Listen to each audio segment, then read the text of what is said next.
Hello, hello. Welcome to another episode of the deMysticism podcast, sacred conversations around radical self-love. And I think this is my 11th episode as I dive into this.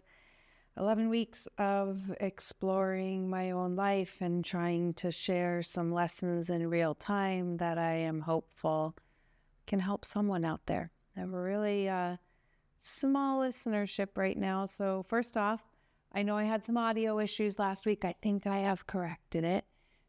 It's all a work in progress. So this is all unfolding organically, and the topics are always a surprise because I never know what life is going to bring me. And we are, as I record this, halfway through our eclipse season of September, and it's been a doozy, huh? I know for me personally, my life has absolutely thrown me some surprise curveballs, and if you live in the US, you are well aware that there's a lot going on in our country, a lot going on for the collective. So I kind of want to share a little bit. It's timely in just what is being felt in the wider energy, and coincidentally, the International Day of Peace is coming up this Sunday, September 21st.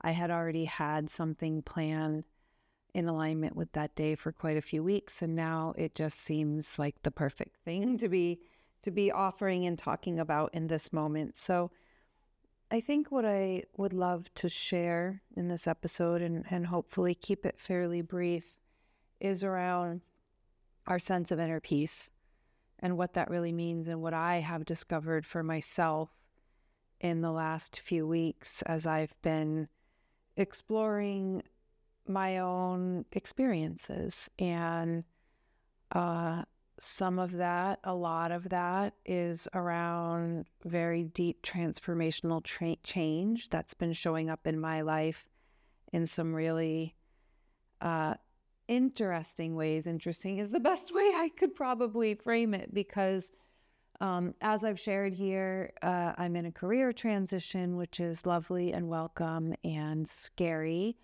and all the things, as I have to look at my relationship with money and how I generate my own prosperity and keep food on the table and a roof over my head, while wholeheartedly sharing what I truly love and what I really believe I am here to share out in the world. There's that piece. There are pieces around my apparent soul contract, soul corrections around romantic love, and how that has shown up in my life, and what I have learned from every different experience that I've had. And the common thread that's coming up for me this week is a lot around really finding security in myself and what that means for me. So I have been really exploring some of the teachings of the Kabbalah, and I am by zero means an expert on this, because this is new information to me for the most part. I have a very dear friend who has been talking about this for years, and for whatever reason, I never really latched onto it, and now all of a sudden I can't get enough. But it is really helping me, and regardless if that's something that you're interested in or know anything about, what I am finding is helping me above all else is to remind myself that everything is happening for me. And when I think back to different experiences that I've had in life that in the moment felt incredibly painful, quite often having to do with my relationships with men for whatever reason, but also with jobs, with different areas of life that we tend to place a lot of importance on. When those things change seemingly from outside forces, there's a lot for us to examine in our internal world, and how we react to that, and what we do as we move through the process of healing, yes, and learning. There's always something to learn from every experience, and especially the painful ones. Especially when they're ones that we've been through a lot of times, right? So if there's something in your life that you're like, why the F do I have to keep learning this one? And it's because you haven't learned it yet. That's why. But there's always a different lesson that you're taking each time. And hopefully, anyway, you are learning and you are growing and taking something with you that helps you come back to that completeness, that wholeness. And some practices that have been integral for me. Number one, and I know I've shared this one time and time again, but is really giving myself time for meditation, contemplation, starting my day with quiet time to set my energy straight, to set my energy in alignment with where I want to be. Who do I want to be in the world? How do I want to show up? And then how do I carry that into the day? And sometimes I don't get it right. Sometimes I get up and I don't get on my meditation spot and I just get into the day and go get in traffic and get annoyed at dropping my daughter off at school or get mad at her. And those days don't tend to go super well. And the days that I make it a priority to take even just 10 minutes, that's mine, and really settle my energy and think about what do I need today? What do I want to cultivate today? Those days generally tend to go much better, partly because I will be less reactive and I will have a greater ability to stay in my calm state and simply respond to the world. This is a principle we often talk about in yoga, checking in with your responses over your reactions and taking that practice, whether it's on your mat, whether it's in a business meeting, whether it's with your family or your partner or your friends or a stranger in the store. How are you responding versus how are you reacting? And how do you want to show up in the world? Can you give the other people that you interact with grace? Can you maybe have some compassion? And can you have some self-compassion when you get it wrong, when it's not your finest moment?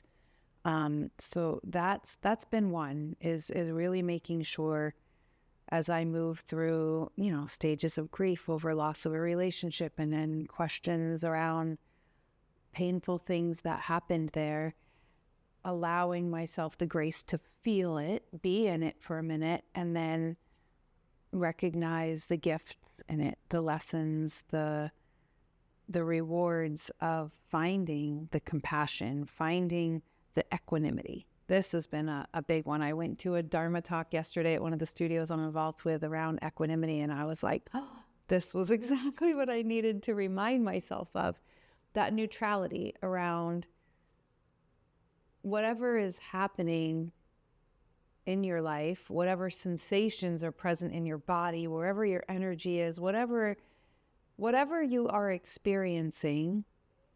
If there is suffering involved in that, it either has to do with craving or aversion, right? So we are craving things to go a certain way. There's something that we have an ideal image of, doesn't go that way.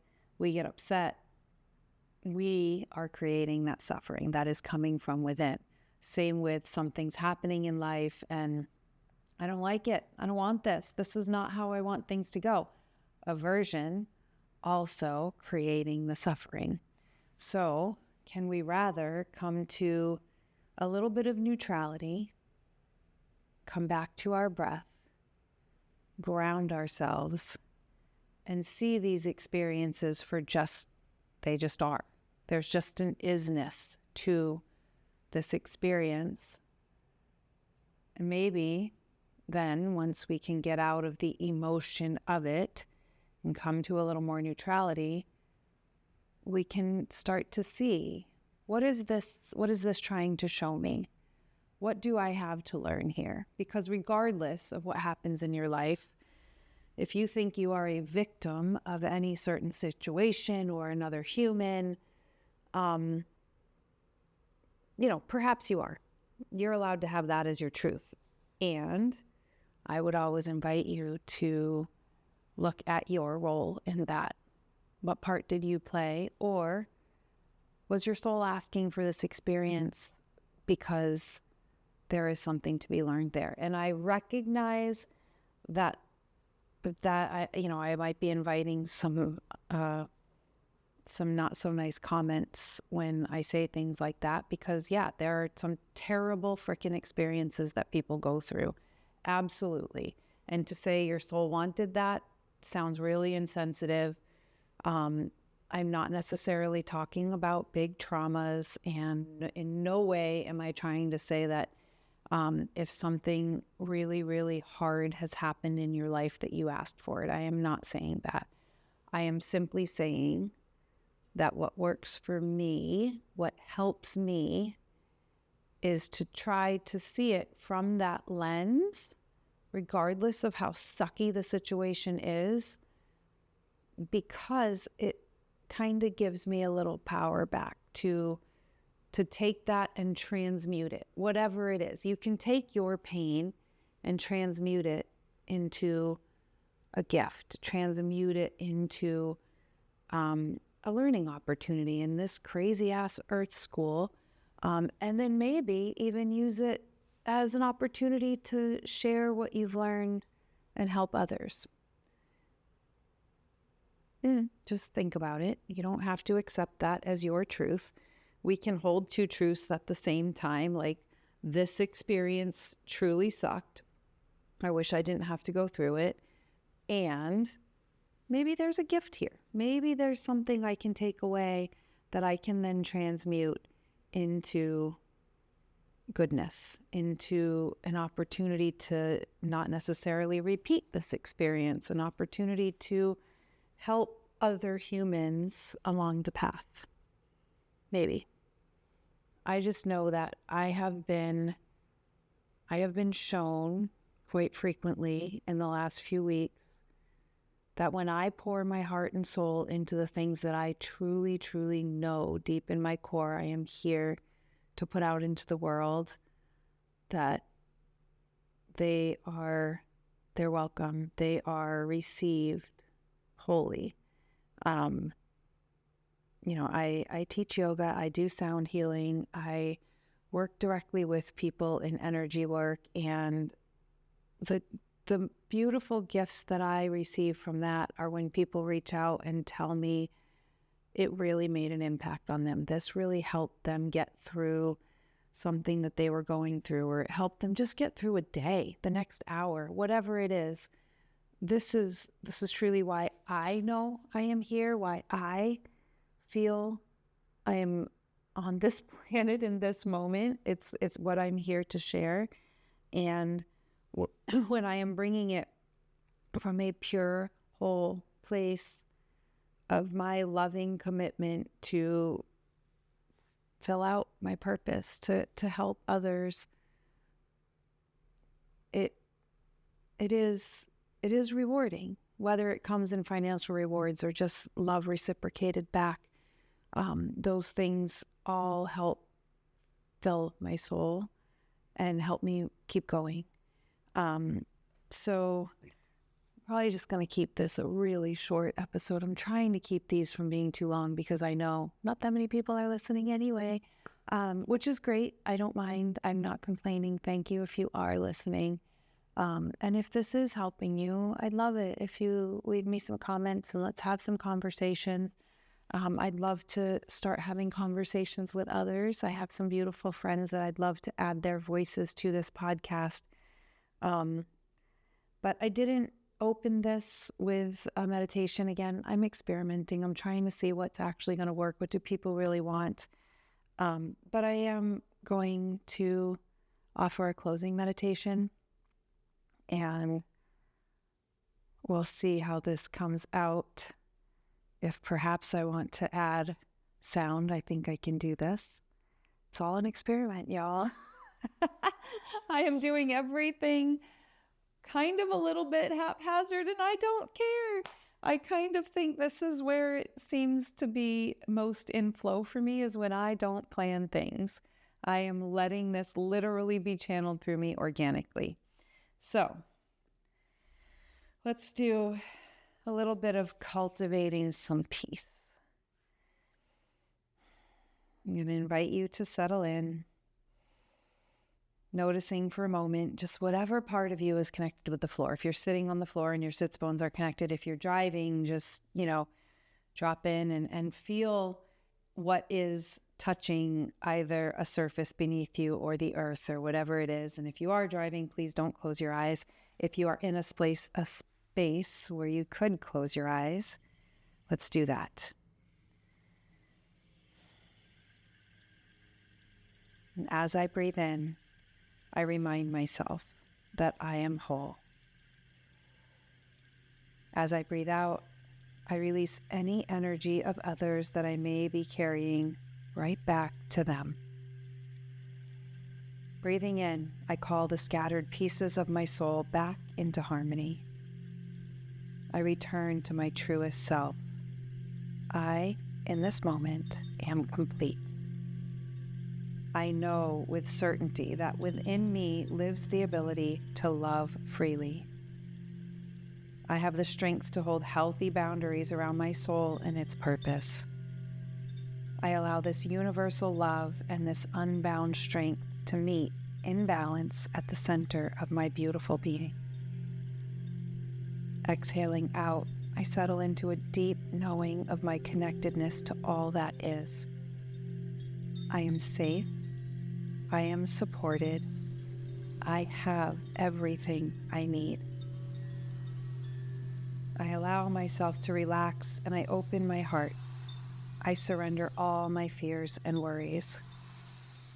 As I continue to breathe in and out, I invite the tranquility I find within to flow outward, into my words, into my home, into my community, out into the world.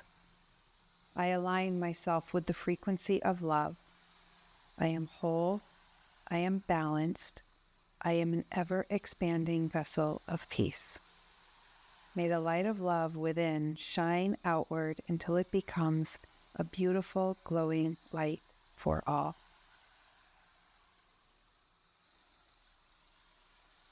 Thank you for listening.